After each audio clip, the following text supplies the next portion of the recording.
'Cause I'm back, and I'm pissed. Fill me in. What I missed. That's just a little taste. It's going to be another song. I may just go in a rap direction because Davey ain't back here doing music with me again. I still have the Fostex and some other things that we never finished on that recorder.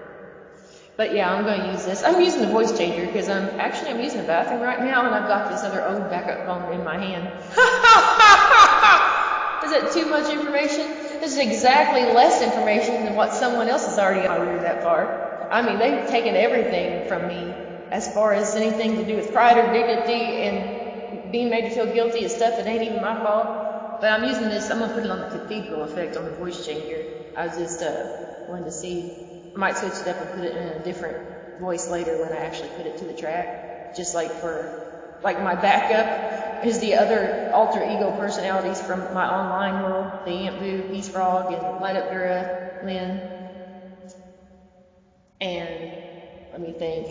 Well, I was Eileen at karaoke back about a decade ago. Then when I got locked up in jail, I don't know if that was the time. I asked the jailer later, who believes me, I guess. She said, keep taking notes.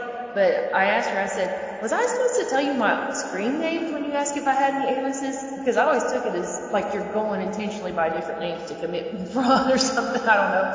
And she acted like, no, that was all right. But I was like, because I have a lot of different names. Really, maybe I should have spoken up then, because if someone assumed the other screen names and identities when I was gaslit into being afraid to spend very much time online, I probably did the worst thing by running. But then again, it was saving my sanity from it. Some of that stuff is being said, everything I did and said in private, 24 hours a day, 7 days a week. And now some of that might happen by coincidence, but there's no way all that was. And just the fact that they labeled me with delusions of grandeur because they didn't think any of it was happening. When if they had let me have my bond from being locked up by two people I trusted that shouldn't have me in the first place, if they had let me have that bond, ironically, those charges from 2016, 2017, I could have proven tangible evidence if I got out. That was the whole catch-22. They wanted to keep me locked up and quiet for so long. It's going to backfire. I mean, I thought it'd be gone when I got out, and I've been out over 4 years now, and it's still there. It's a lot better, though, the more I speak up.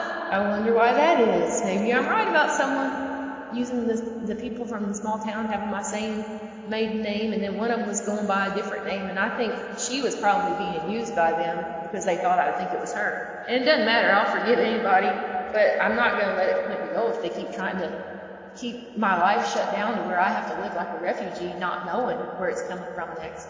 And I think they might be posing as my family members or Davey, and then they go along with something else that's already on the record, not understanding the bigger picture. And I got to sit here and figure this out by myself without official paperwork telling me why it happened in the first place. But just because of how much error, falsifications, wrong dates and times is in the paperwork that spawned from that in 2016, 2017 was changed.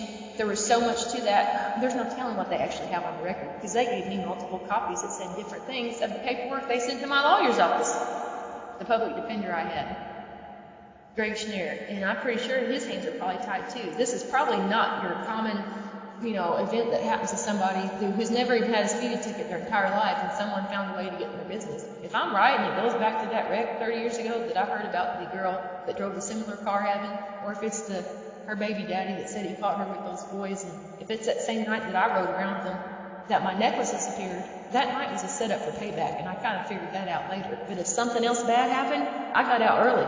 I got one kiss, and I wouldn't have had sex with him on the first night anyway.